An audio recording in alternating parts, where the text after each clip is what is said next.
Bon, mon cher Éric Branca, poursuivons nos séries de conversations. Je ne suis pas prêt de vous lâcher. On reste sur ce livre dont nous parlions lors de notre première émission.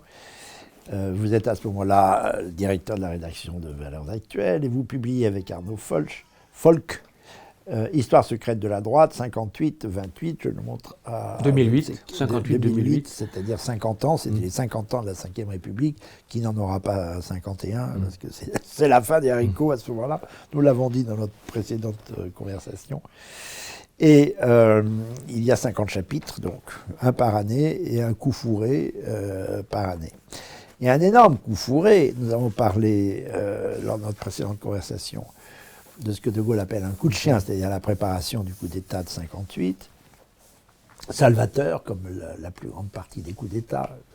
Vous avez remarqué d'ailleurs... Ça, je vous laisse la responsabilité de ce que vous dites. Je répète ce que parce je qu'en dis, Amérique du Sud, il y a d'autres enregistrements. Ah non, ça s'appelle les pronunciamentos. Voilà, il y a d'autres enregistrements où De Gaulle, très passionnant, dit toujours au même, qui lui expliquait que pourquoi est-ce qu'il ne ferait pas de coup d'État, toujours au même, il répondait, attention, mais un coup d'État, il faut qu'il y ait l'ambiance, etc. Il faut que le peuple soit derrière nous. Il faut que le peuple soit derrière, etc. Mais ça ne marche jamais sinon. Oui. C'est comme en Amérique du Sud, on remplace un sergent-major par un autre, et ça continue. Et c'est formidable. Oui, oui. Ça, il n'était pas pour les pronunciamentos. Mais quand je dis coup d'État, c'est le petit déclic qui fait qu'une situation inadmissible pour l'ensemble de la population française se rétablit. Est-ce que vous avez observé que la Première République finit par un coup d'État? Bien sûr. Par la terreur et puis un coup d'État. Le 18 Brumaire. Bon. Et vous savez que la Deuxième République finit par un coup d'État, Éric. Ça ne m'a pas échappé, un certain Louis-Napoléon. Et vous savez que la Troisième République finit par 2 coups d'État. 2 coups d'État, absolument, oui. Elle finit d'abord dans un désastre sans pareil, militaire. Ça finit très mal, les républiques, je ne leur tire aucune conséquence. Ça, c'est votre côté monarchiste. J'ai plusieurs côtés monarchistes. La monarchie française n'a pas spécialement bien fini non plus. Bah, évidemment, on a coupé la tête au roi. C'est difficile parce qu'il était tellement amoureux de son peuple qu'il n'a pas voulu lui faire tirer dessus. Vous avez un petit côté républicain, Éric, il faut... oui, moi je suis tout à fait républicain. Oui, je crois qu'il va falloir que nous réunions ça un jour. Bon, bref. Alors, la Troisième République finit dans un désastre, elle aussi lamentable, et il y a ce qui s'appelle un coup d'État. Le 18 juin, c'est un coup d'État. Un ancien secrétaire d'État qui dit maintenant la République c'est moi et moi seul, je suis toute la France à moi tout entière. Pardon, ça s'appelle un coup d'État. Et puis le 10 juillet, c'est pas encore un coup d'État, mais c'est dans les jours qui suivent. Le maréchal Pétain ne fait pas ce pourquoi il est mandaté le 10 juillet, c'est-à-dire proposer une autre constitution à l'Assemblée nationale, qui est de gauche d'ailleurs, et qui lui donne les pleins pouvoirs le 10 juillet. Il n'en fait rien. La 4e République, nous l'avons dit, à propos de Saquiette, l'armée n'est plus contrôlée du tout par le gouvernement légal, qui finit par avoir peur des militaires d'ailleurs. Ils ont peur que les militaires débarquent à Paris et les foutent dans la Seine, c'est ce que vous écrivez. Bon, et là arrive De Gaulle, coup d'État, début de préparation d'un coup d'État, enfin coup de chien. Non, il laisse faire, mais il n'y a pas de coup d'État de la part de De Gaulle. Il laisse faire. Oui, enfin, déjà la Corse n'obéit pas. En évitant le coup d'État, il change de république. Les hélices tournaient à Pau, c'est-à-dire qu'il avait quand même l'armée à sa main. Bref, ça finit toujours par des coups d'État, les républiques, c'est ce que je voulais dire. Je ne sais pas pourquoi la 5e ne finirait pas par un coup d'État. Mais on en revient au début de la 5e, grande affaire, l'affaire d'Algérie, et la création en 61 de l'OAS. Alors là, les révélations sont incroyables. Alors j'ai trop parlé, à vous de parler. Alors, il faudrait compléter ce chapitre par l'ami américain, parce que je reviens beaucoup sur la stratégie américaine. La stratégie américaine, elle n'a pas changé. La boussole de l'Amérique, c'était nuire à la France. Comment nuire à la France dans les années 50 ? C'était soutenir les indépendantistes, algériens, marocains, tunisiens. Même en Indochine, ils nous vendaient des armes, mais il faut savoir qu'il soutenait également le Viet Cong. Enfin, ça, c'est très peu connu. Il y Avant avait de prendre un général qui s'appelait Lonsdale et qui était le chef du renseignement américain en Indochine et qui également avait des rapports avec Ho Chi Minh. Bref, donc ça a toujours été leur politique. Et puis, qu'est-ce qu'ils veulent en Algérie? Ils veulent le pétrole algérien. Ils veulent le pétrole qu'on a découvert en 1955 à Hassim et Saoud. Donc, ils veulent négocier avec le FLN. Et puis ça ne marche pas. Les gens du FLN comprennent que s'ils laissent les Américains entrer, ils ne seront pas plus libres qu'ils l'étaient avec les Français. Et donc, les Américains se disent, bon, si on ne peut pas prendre pied en Algérie grâce à l'indépendance algérienne, on va aider ceux qui sont les plus nuisibles à De Gaulle, c'est-à-dire les partisans de l'Algérie française. Et à partir de 61, donc les choses deviennent, après le putsch raté d'Alger, 22, 23, 24 avril 1961, les services français découvrent qu'il y a quand même beaucoup de porosité entre les gens de l'OAS qu'on arrête et les Américains. Et notamment, quand on arrêtera après le Petit Clamart, donc l'année suivante, Bastien Thierry, qui organise l'attentat du Petit Clamart, il y a une chose tout à fait intéressante à observer, c'est sa plaidoirie. La plaidoirie, parce qu'il ne prend pas d'avocat, il se défend lui-même. Il parle lui-même, oui. Et la plaidoirie de Bastien Thierry, on aurait pu s'attendre à ce qu'il parle de l'Algérie, la trahison de la parole de la France, etc. On peut tout à fait comprendre qu'un militaire qui ait donné sa parole, c'est voilà. Le grand des militaires à l'époque. Mais en fait, il parle très peu de ça. C'est le premier tiers de sa plaidoirie qui est convenu, qui est attendu, qui n'étonne personne. En revanche, ce qui est très étonnant quand on la lit, c'est que les deux autres tiers se trouvent consacrés à la politique étrangère de De Gaulle, au fait qu'il veut quitter l'OTAN. Puis elle a fait son mémorandum dès 1958 pour réaménager l'OTAN. Puis on commence à se dégager du commandement intégré en Méditerranée. Bon. Et puis on va surtout faire exploser, on a fait exploser en février 1961 Reagan, la première bombe atomique française. Dans le désert du Sahara. Absolument. Et donc c'est consacré à ça. Et donc on voit bien qu'il était pris en main par les Américains. Il accuse même De Gaulle, ce qui va être un argument récurrent dans les années 60, de vouloir quitter l'OTAN, tenez-vous bien, pour rejoindre le pacte de Varsovie. Et ça, c'était des thématiques... Il y a des antigaullistes qui racontent ce qui truc qui étaient concoctés dans les officines américaines. Voilà, c'est ça, complice des communistes, parce qu'il a eu des communistes dans son gouvernement. Bon. Et donc, ça intéresse beaucoup les services français, et puis surtout, ce qui les intéresse dans son gouvernement, il faut dire précisément, en 45 et 40... enfin, en 45, oui. 44-45, jusqu'en janvier 46. Ce qui les intéresse beaucoup, quand ils enquêtent sur les attentats, c'est que les déplacements du général de Gaulle semblent avoir été extrêmement bien renseignés. Et donc, il se dit, est-ce qu'il n'y a pas une taupe? Et en fait, il va y avoir une taupe. Ils vont découvrir une taupe, et cette taupe, elle était extrêmement haut placée, on ne va peut-être pas dire son nom, parce qu'ils ont je crois que cette personne a de la famille maintenant encore, mais c'était un haut fonctionnaire de l'entourage direct de Valéry Giscard d'Estaing, qui était secrétaire d'État aux Finances, qui deviendra ministre des Finances après, en 62. Alors, est-ce que je peux vous couper? Parce que la plaidoirie de Bastien Thierry, c'est pas Bastien Thierry. Vaut d'être cité. Il parle de la trahison du général de Gaulle, qui ne vaut pas simplement pour l'Algérie, mais qui est une trahison à l'égard des populations françaises de ce pays et de toute l'Europe. Et de toute l'Europe. C'est une trahison à l'égard du monde libre entier. Et je sais, pour l'avoir constaté au cours de nombreuses missions officielles ces dernières années à l'étranger, que nos amis américains, anglais, et en particulier nos camarades de l'armée américaine, se rendent bien compte, comme nous, que l'actuel chef d'État trahit l'Occident et le monde libre. Voilà, votre Occident bien aimé. Exactement. Et ça, c'est tout à fait intéressant. Tout à fait intéressant. Or, vous savez, ce que faisait Bastien Thierry, il était ingénieur. C'était un type très fort, ingénieur dans les missiles. Et donc, il était en contact permanent avec les Américains. Il savait qu'on préparait la bombe atomique dans le dos des Américains. Il savait très très bien ce qu'on faisait. Et donc, autant le personnage qui veut tuer De Gaulle, évidemment, c'est pas ma tasse de thé, mais on peut tout à fait comprendre. Il est valeureux. Voilà, c'est quelqu'un de courageux, c'est quelqu'un qui va au bout de ses idées.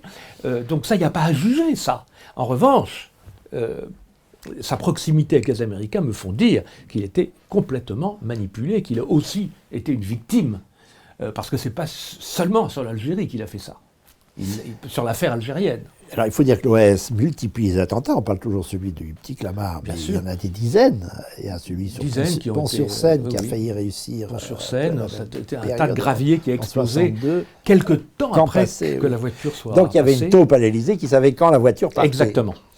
Et cette taupe-là, je reviens à ce que vous disiez, était très reliée à tout un réseau qui est au fond le réseau de l'OAS et dont des membres les plus importants furent Valéry Giscard d'Estaing, dont vous donnez le nom, le numéro, mais je ne sais pas où il est, le numéro de la carte d'adhérent. Absolument. Car il prend, il est ministre, mais quand même il adhère à l'OAS, ainsi que Poniatowski.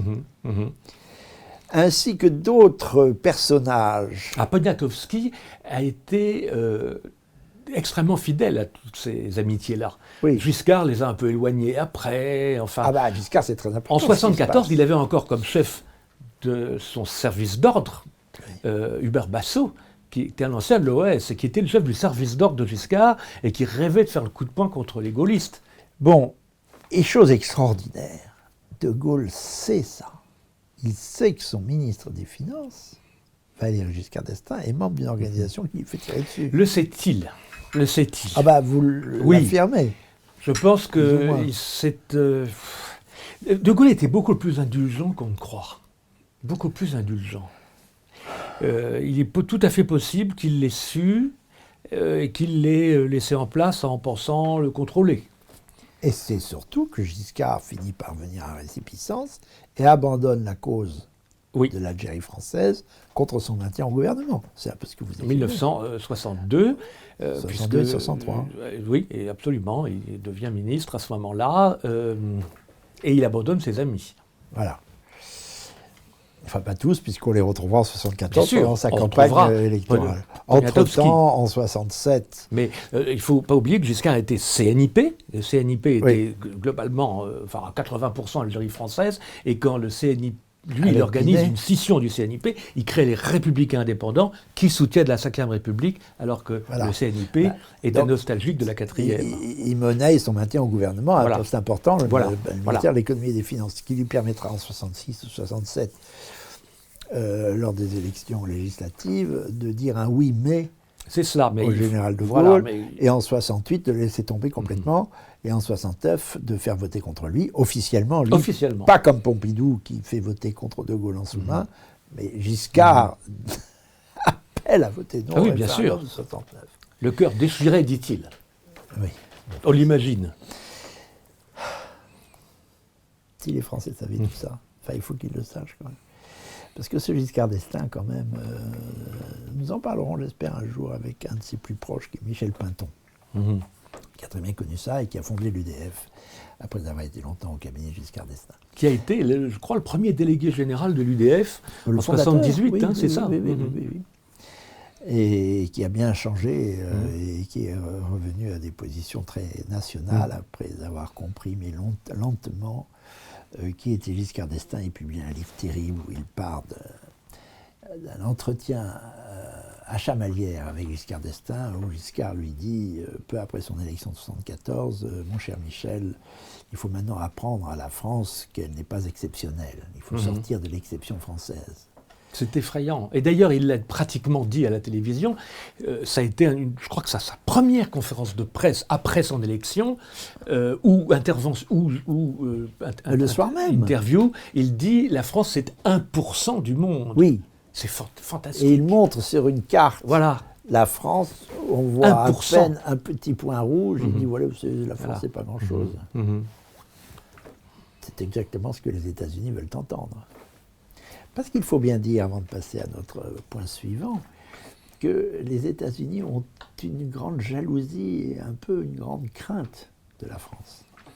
Quand la France veut être indépendante, et Chirac avait très bien résumé ça quand il parlait de monde multipolaire, c'est justement ce dont ils ne veulent pas, un monde multipolaire, qui échappe à un modèle unique. Ben, je pense que dans leur conquête de l'Europe, parce qu'ils ont tout conquis, ils ont conquis l'Ouest au XVIIIe, ils ont conquis l'Amérique latine au XIXe et l'Europe au XXe. Mais ils sont tombés sur deux os, je crois, au XXe, c'est la France et la Russie. En fait. Bien sûr. Donc il faut les éliminer. La Russie, ils ont essayé aussi. La France, j'ai peur qu'ils y parviennent. L'ami américain, vous l'écrivez en 2017.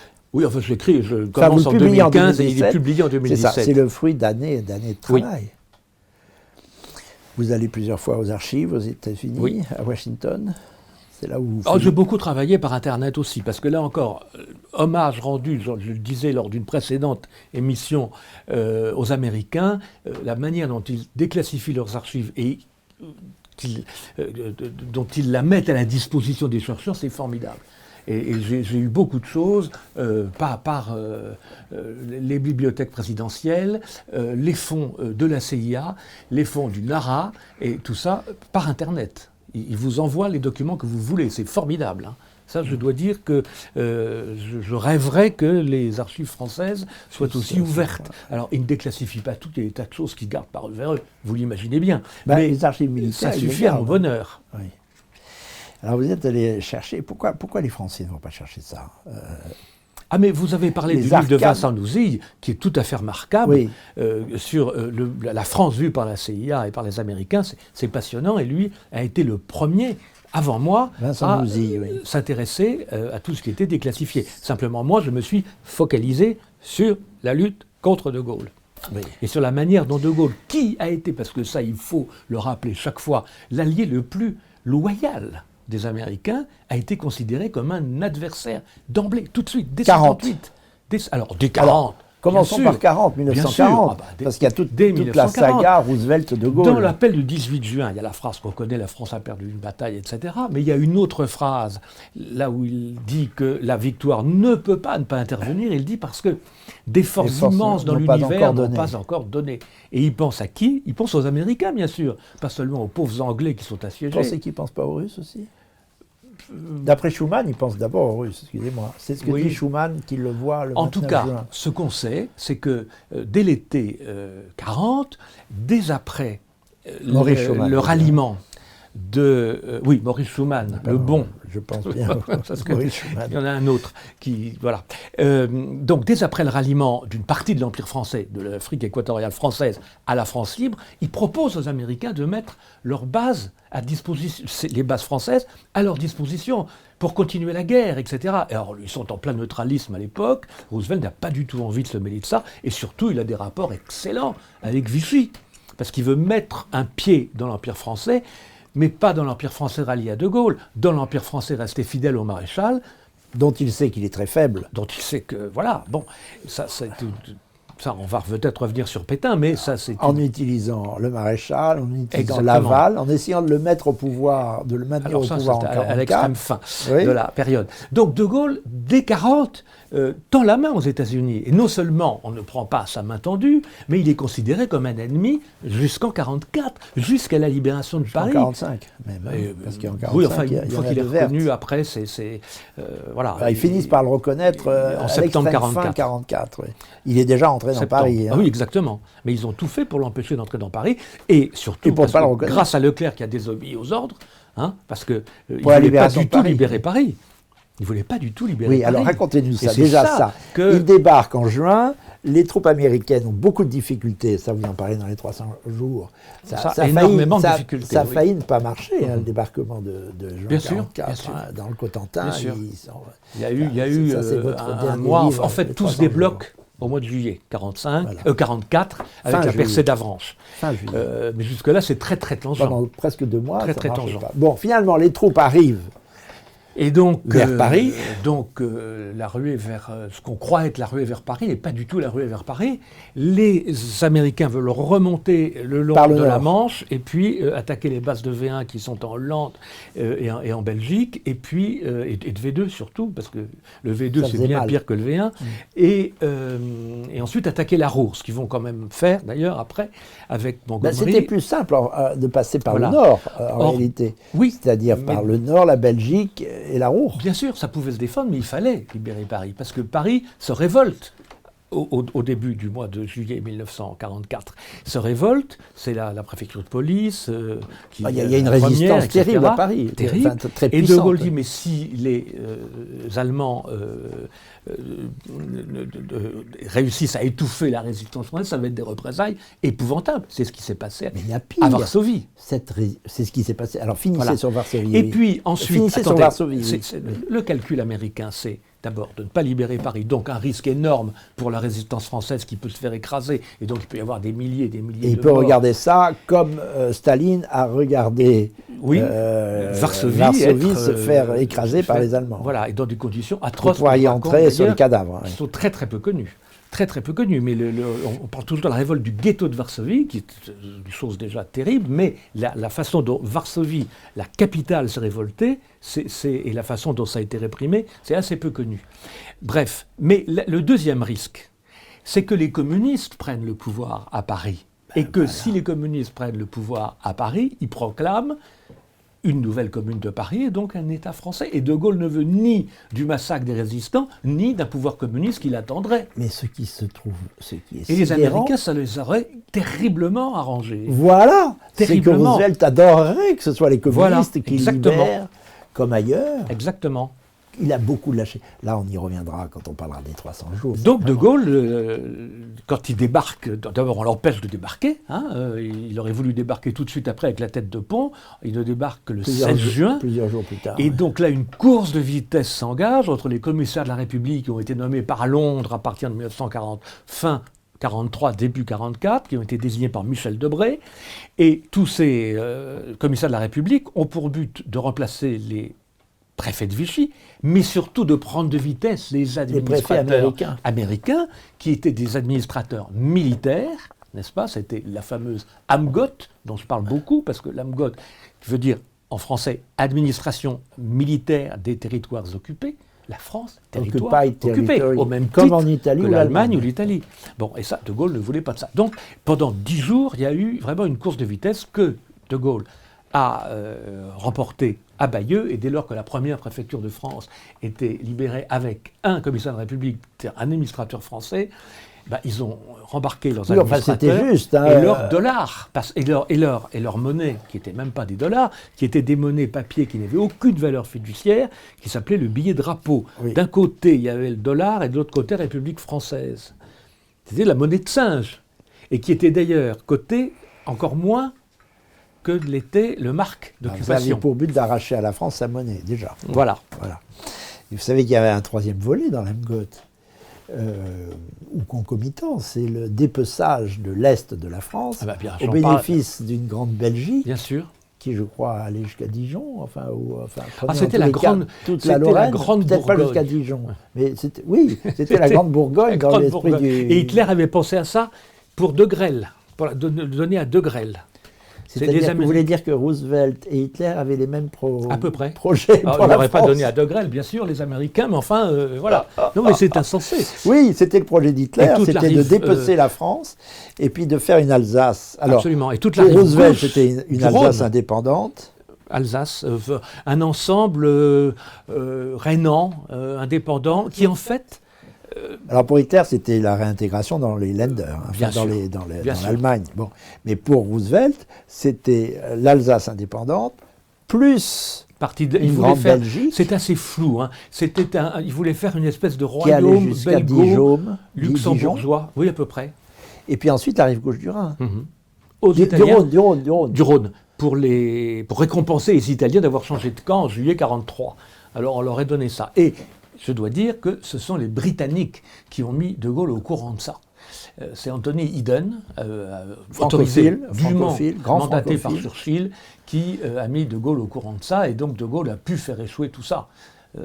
Mais in extremis, parce que vous dites qu'à partir du moment où un préfet s'installe dans le Cotentin, les autres ne se suivent pas.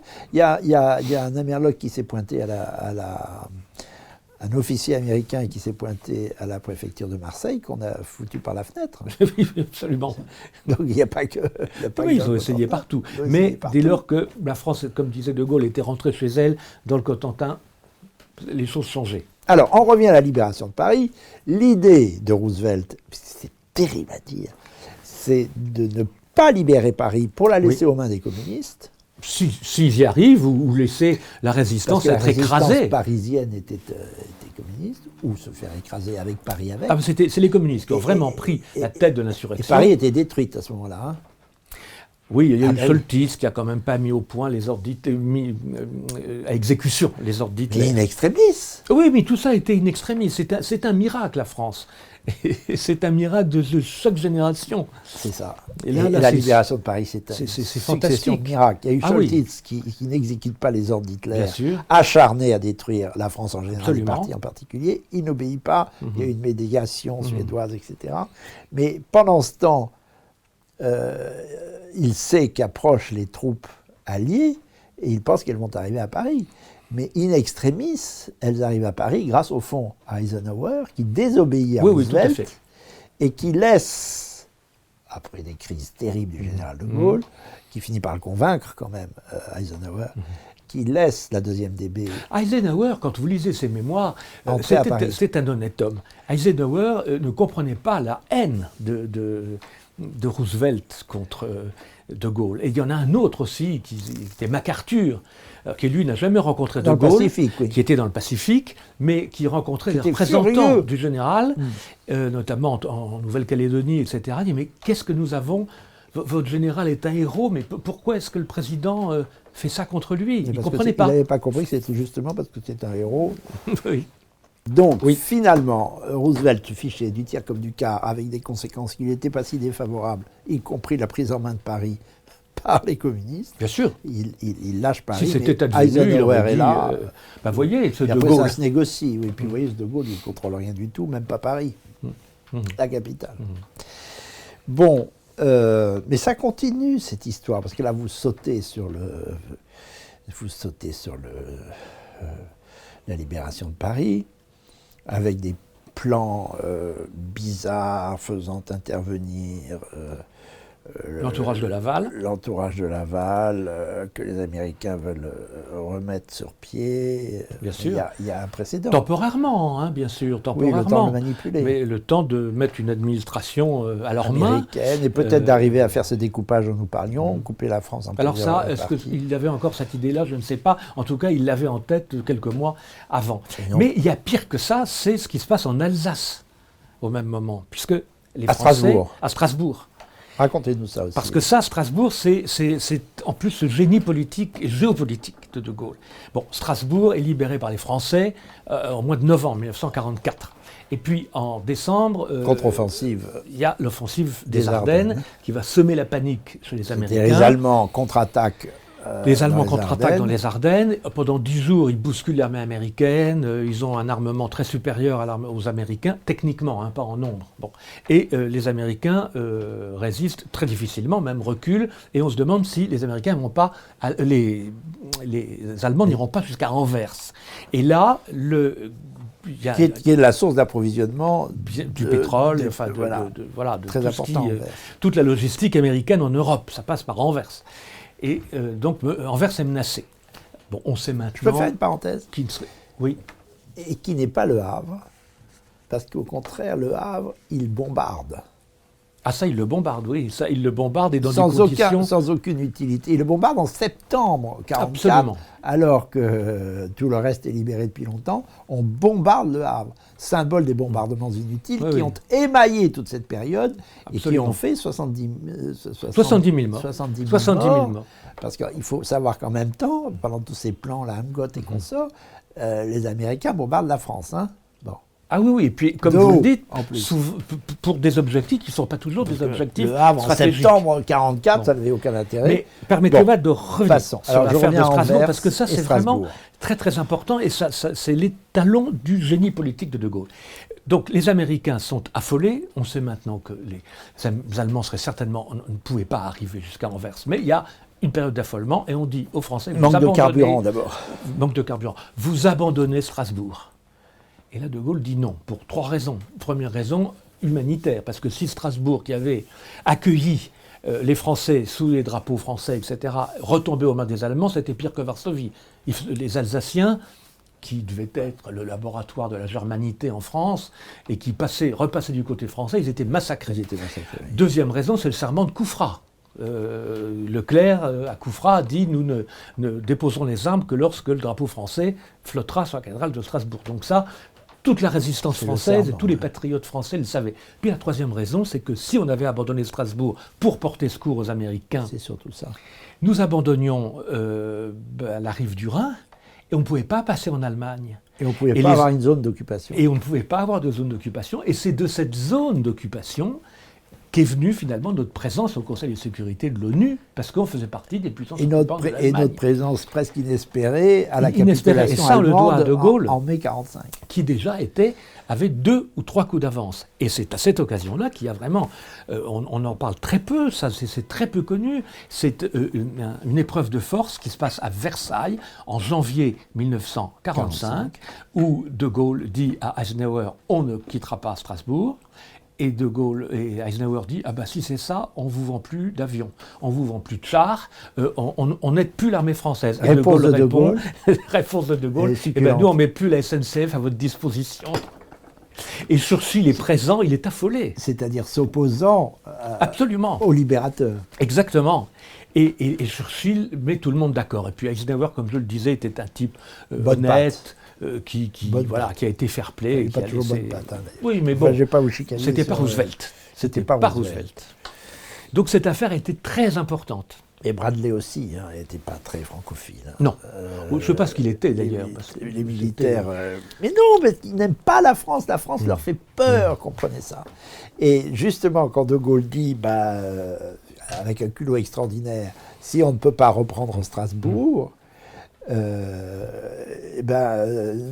vous considérons comme des ennemis. Absolument. Aux Américains. Absolument. Qui viennent de débarquer. Et c'est dans les mémoires de Churchill, c'est extraordinaire. Atterré, Churchill. Atterré.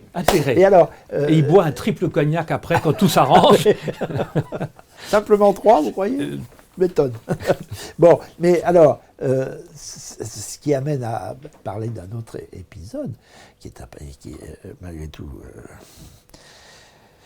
important, mal connu, bien que je répète souvent la chose. Quand De Gaulle, en 1964, dit qu'il n'ira pas commémorer le débarquement absolument. Des Anglo-Saxons, leur débarquement, dit-il, c'est ce qu'il dit à Perfit, absolument. Qui était le prélude à une seconde occupation, à une seconde occupation du pays. Il va très très loin. En mettant sur un même plan l'occupation allemande et l'occupation américaine. Oui. C'est énorme. Et il envoie un secrétaire d'État aux anciens combattants, aux commémorations, mais il refuse d'y aller et il demande à Pompidou de ne pas y aller.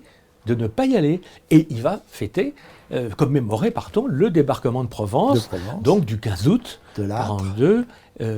44, parce que là, ils disent c'est les Français qui ont libéré la Provence, les Français qui ont libéré la vallée du Rhône, qui sont allés jusqu'en Alsace, etc. Et c'est vrai qu'il y avait 280 000 Français. Il y avait l'armée d'Afrique et d'Italie. Alors, puis-je vous gourmander sur un autre point encore, mon cher Éric. On est toujours plus ou moins dans l'ami américain, on va y revenir. Le temps va nous manquer, bien entendu.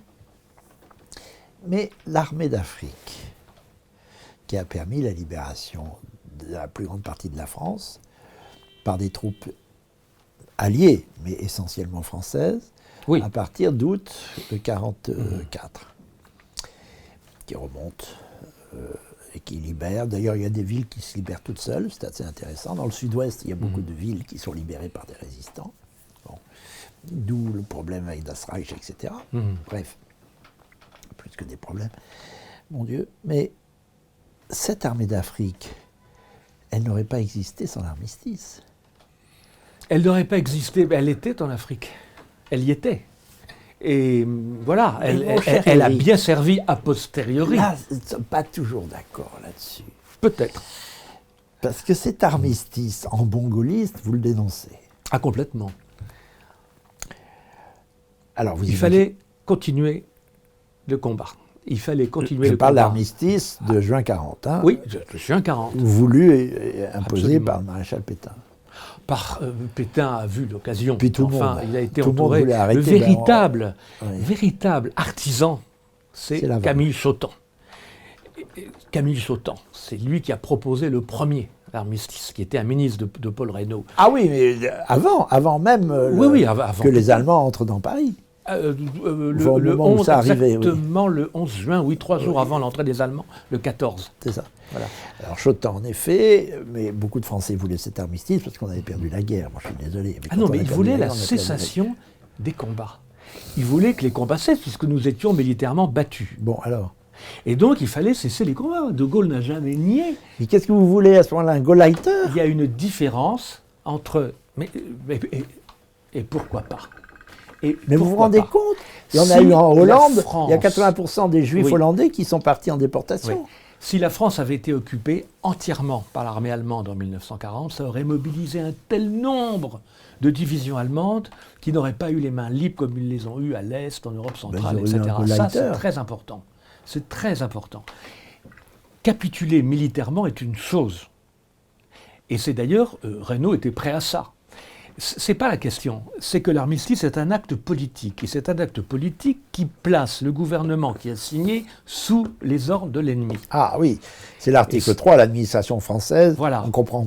Si on ne sait pas ça, on ne comprend rien à Veldiv, par exemple. L'administration française, article 3 de la Convention d'armistice, est à la disposition de l'occupant. Voilà.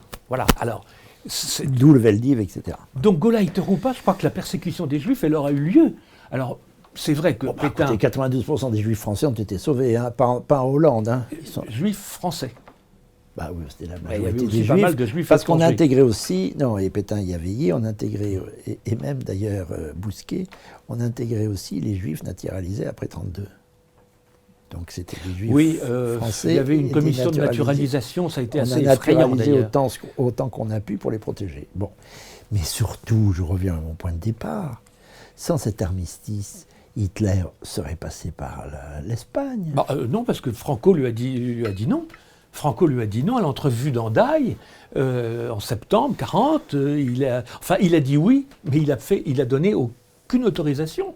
Vous pensez qu'Hitler avait besoin d'une autorisation ? Ah, je pense. Ah oui. Et vous pensez qu'il n'avait pas intérêt à passer par l'Espagne, à conquérir l'Afrique du Nord, ce qu'il voudra faire après avec Rommel et autres ?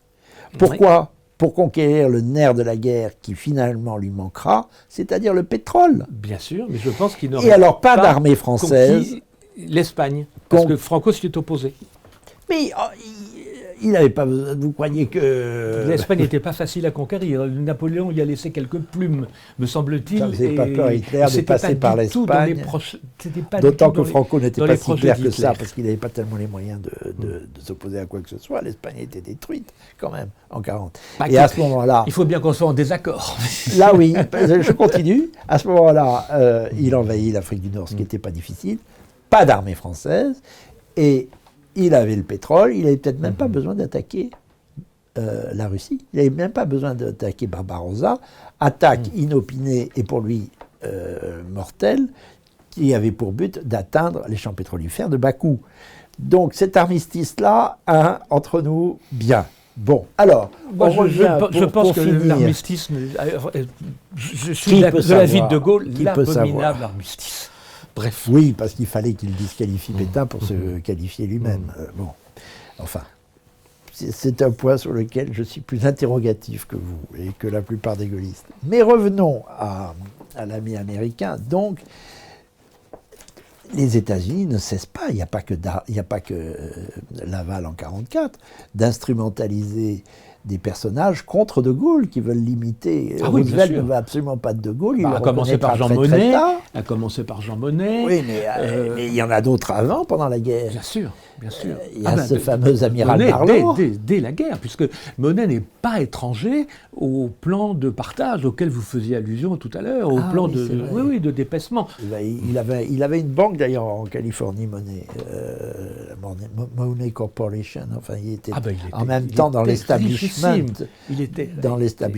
américain, qui lui aussi commençait à vouloir supprimer les nations. Hein. Il était la déclaration de Warburg, Rockefeller, Absolument. etc. Il multiplie les déclarations sur la suppression des nations et de la nation qui les enquiquine le plus, la France. Et pour cela, pas question de Gaulle, et les États-Unis jouent la carte Vichy à fond, mais aussi quand il voit que ça flageole, joue la carte d'anti-gaullistes, comme Giraud, bien sûr, ou même d'abord Darlan. Bien sûr, Darlan était le haut représentant du maréchal Pétain en Afrique du Nord, et puis quand il laisse entrer les Américains, on tire quelques balles sur les Américains, et puis ensuite il y a un armistice qui a cessé le feu, et il devient leur interlocuteur. Alors que De Gaulle, quand il apprend, en novembre 1942, quand il apprend le débarquement américain en Afrique du Nord, il dit « J'espère que le père Pétain va les foutre à la mer. » Pas même pas, vous voyez, il n'a même pas fait ça. Ça, c'est Darlan qui se retourne vers les Américains et que les Américains instrumentalisent contre De Gaulle, jusqu'à ce que De Gaulle le fasse assassiner, parce que c'est vrai, je ne sais pas quel est votre avis sur cette question sans cesse discutée, c'est vraisemblablement François d'Astey de la Vigerie, arrivé de Londres, qui organise l'opération. La généalogie des ordres. On ne la connaîtra jamais, mais évidemment, ça l'a rangé objectivement. Décembre 1942. Il y a évidemment Giraud, mais il y a guère que Roosevelt qui croit en Giraud, parce que Monnet, qui est quand même quelqu'un de supérieurement intelligent, dit très vite à Roosevelt, mais ce Giraud, ça ne va pas du tout, c'est un Mais il continue. Oui, et il se met au service de Gaulle, Monnet, à ce moment-là, tout en envoyant des télégrammes à Roosevelt, dont l'un resté célèbre, où il explique... Le 9 mai 1943, c'est un ennemi du peuple français, de l'Amérique et de ses libertés. Il doit donc être détruit. Alors qu'il a Monnet écrivant cela à Roosevelt. Alors pas exactement à Roosevelt, à son conseiller Harry Hopkins, qui était son conseiller pour la politique étrangère. Mais tout ça a été retrouvé dans les papiers de Monnet. Il lui conseille de l'assassiner, en somme. Le détruire, c'est le détruire. D'ailleurs, à Glasgow, il y a un jour ça c'est Hervé Couto-Bégari, qui est un de nos amis communs, hélas disparu, qui raconte ça. Il y a un jour où l'avion du général de Gaulle, il décolle pas. Enfin, il décolle et il s'écrase à Glasgow. On s'est demandé s'il n'y avait pas une bombe. Il y avait aussi beaucoup d'accidents d'avion à l'époque. Méfie des accidents d'avion. Non, mais c'est très possible. C'est incroyable. Et ensuite, alors on n'a pas le temps de tout dévider, il faut lire L'Ami américain.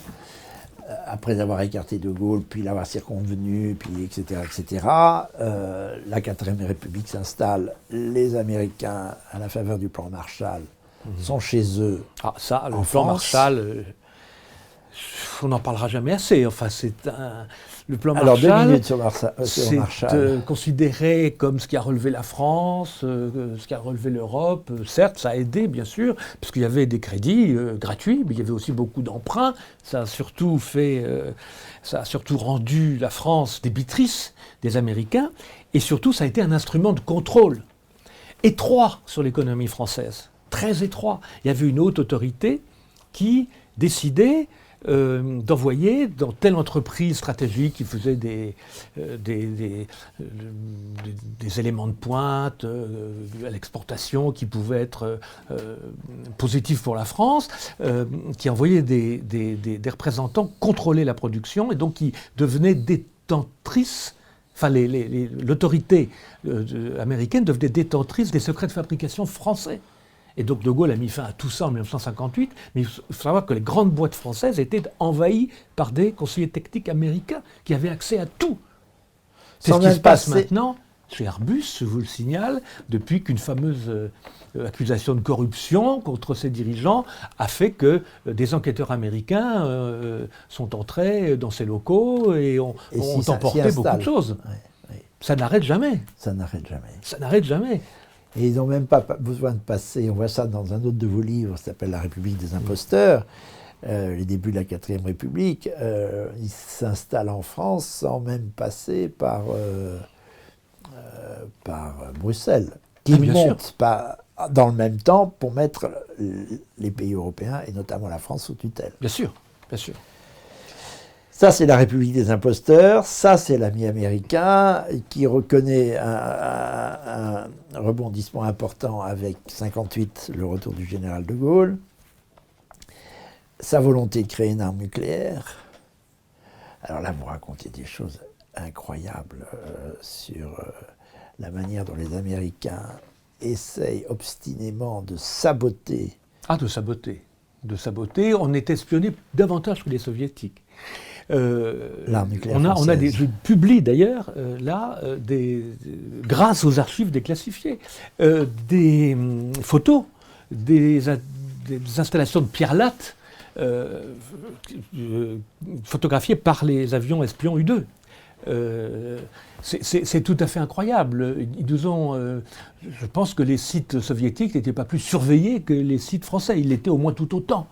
Et surtout, ce qui est monstrueux, c'est le soft power qui conquiert à ce moment-là, grâce à le soft power, pardon d'employer un mot pareil, mais c'est celui qui s'emploie. Ah, n'utilisez pas la langue du Donc maître. Ce pouvoir d'influence sur la classe politique française. Et il y a un exemple qui, je crois, parfaitement monstrueux et qui fait suite à ce dont vous faisiez allusion tout à l'heure, à savoir le refus de Gaulle de commémorer les 20 ans du débarquement en 64. En 65, on se retire progressivement de l'OTAN. En 66, c'est décidé, il n'y aura plus un soldat américain en France le 1er janvier. Et donc il y a un débat au Parlement. Et c'est Pompidou qui est Premier ministre et qui n'en revient pas quand il entend plusieurs membres du centre démocrate, c'est-à-dire des centristes, et notamment René Pleven, qui avait été quand même avec De Gaulle à Londres. À Londres, très proche. Qu'il entend accuser De Gaulle de vouloir déterrer les soldats américains tombés en Normandie, les pauvres gars qui s'étaient fait trouer la peau quand même pour notre liberté. On ne peut pas leur enlever ça aux soldats américains. Je ne parle pas de Roosevelt, mais les soldats américains, ils ne savaient même pas où ils étaient. Bon, et quel intérêt était le leur. Donc ils sont quand même tombés pour notre liberté.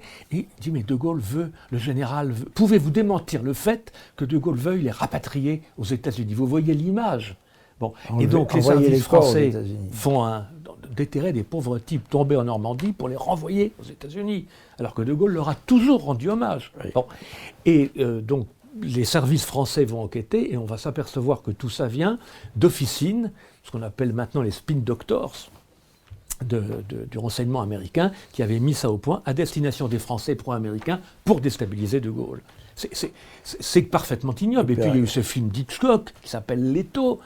Ah oui, alors on fabrique des films aux États-Unis, comme on fabriquera le livre alors, de Hitchcock, parce qu'il s'est rendu compte Paxton, pardon, ça c'est autre chose, mais même des films pour accuser la France. Voilà, d'être du côté soviétique. Et Leto, c'est un film qu'il faut voir, hein, qui passe de temps en temps à la télé, c'est un des plus mauvais d'Hitchcock. Il était dans une période creuse, il n'y avait pas de financement, etc. Et on lui a proposé un financement. La CIA lui a proposé un financement. Et il l'a accepté. Et il fait un film qui s'appelle Leto et qui raconte comment un pays occidental, qui se trouve être un pays non nommé, mais il y a l'Arc de Triomphe et la Tour Eiffel, n'est-ce pas? Donc il est aisément reconnaissable, même pour le plus inculte des Américains. Et le chef d'État de ce pays est un vieux général, tiens donc, encore une autre coïncidence, et en fait le type est une taupe, est un agent soviétique. Toute l'intrigue consiste à montrer comment le vaillant renseignement américain va retourner des officiers français de renseignement pour qu'ils travaillent pour eux et qu'ils empêchent la France de tomber dans l'escarcelle des soviétiques. Ça c'est 68 et ça sort tout de suite après les événements de mai 68 et ils vont jusqu'à engager des acteurs français puisque vous avez rien moins que Piccoli, Noiret et je ne sais plus quel autre, qui sont quand même pas rien à l'époque. Et ça c'est cette phrase que je cite toujours, pardon si je radote, de Henri Gobard, De Gaulle s'est fait une certaine idée de la France pendant que les Américains se faisaient une certaine idée de l'Amérique. Les Français se faisaient une certaine idée de l'Amérique. D'où les épisodes dont nous avons parlé au début de cette conversation. On revient à la fin à notre point de départ, la manipulation de la classe politique française, l'OAS, Giscard, Poniatowski, etc. Et les gens qu'on a littéralement corrompus. Il y a dans les documents déclassifiés américains le témoignage extraordinaire d'un diplomate qui s'appelle Wells Stabler. Et ce Wells Stabler raconte qu'il va distribuer des dollars à la classe politique française, dollars que lui remet quelqu'un de la CIA qui vient discrètement à l'ambassade. Et il raconte comment les politiques français font la queue. Et il y en a de gauche et de droite. De grosses enveloppes. Et ce qui est formidable, c'est que le type s'en vante, et que le département d'État s'en vante. Parce que c'est comme ça qu'ils font avec le monde entier. Hein. Tout le monde peut y accéder, puisque c'est sur le site historique du département d'État américain. Ils ont un site d'histoire orale qui est magnifiquement bien fait. À la fin des années 80, ils ont commencé à interroger des diplomates importants qui allaient disparaître pour des raisons démographiques. Ouais. Et donc, ils ont recueilli leurs témoignages. Ça a été recueilli par des historiens d'Harvard, etc. Ça a été confronté avec les sources très, très universitaires. Et bien le type ne se cache absolument pas qu'il distribue des dollars aux Mais d'ailleurs, il y a une françaises. illustration de cette influence américaine énorme dans la classe politique française, c'est que tous les crédits destinés à la constitution de l'arme atomique étaient refusés par l'Assemblée nationale, au point que le budget de la défense en 61, 62, 63 et encore 64 est adopté grâce au 49.3. Le fameux 49.3, parce que même les gaullistes ne marchent pas. Ils n'avaient pas la majorité jusqu'en 62. Jusqu'en 62, les centristes. Bon, mon cher Éric, évidemment, le temps se passe vite, passe trop vite. Je suis en train de sombrer dans l'écueil que je voulais éviter. Tout le monde vous connaît pour l'ami américain, et nous finissons par reparler de l'ami américain. Ceux qui ne l'ont pas lu, lecture obligatoire. D'ailleurs, la première mesure, à mon avis, quand nous serons enfin au pouvoir, sans doute pas grâce au dollar américain, mais par la volonté du peuple, ça sera de rendre obligatoire la lecture de l'ami américain dans les classes de toutes les écoles françaises. Bref, aux éditions Perrin, vous en avez fait une réédition en poche. Nous n'en parlerons plus, ça m'étonne, mais nous parlerons, ça m'étonnerait que nous n'en parlions plus, mais nous parlerons de 3 autres livres au moins qui sont vraiment bouleversants. De Gaulle et les grands, si vous voulez bien revenir pour de nouvelles conversations. Les relations du général de Gaulle avec Churchill, Hitler, c'est assez intéressant, justement, on en a eu un passage. Staline, la rencontre terrible de décembre 1944 entre de Gaulle et Staline, Roosevelt, Tito, Adenauer, Jean 23, la façon, tiens, un point important, mais on y reviendra, la façon dont de Gaulle impose Jean 23 contre le candidat de la mafia et des États-Unis. Oui, il n'y a pas eu que le doigt de Dieu, il y a eu aussi le doigt de la République française, comme les pour l'élection de Jean 23. Voilà. Pour l'élection de Jean 23. Je raconte les manœuvres, etc. Puis il y avait les manœuvres de la mafia et des États-Unis qui déplaçait à de Gaulle parce que c'est un cardinal qui prétendait que la mafia n'existait pas. Alors, il était l'homme qui avait permis aux Américains de débarquer en Sicile en 1943 grâce à la mafia. Et les Américains se voyaient bien avec un pape entre les mains.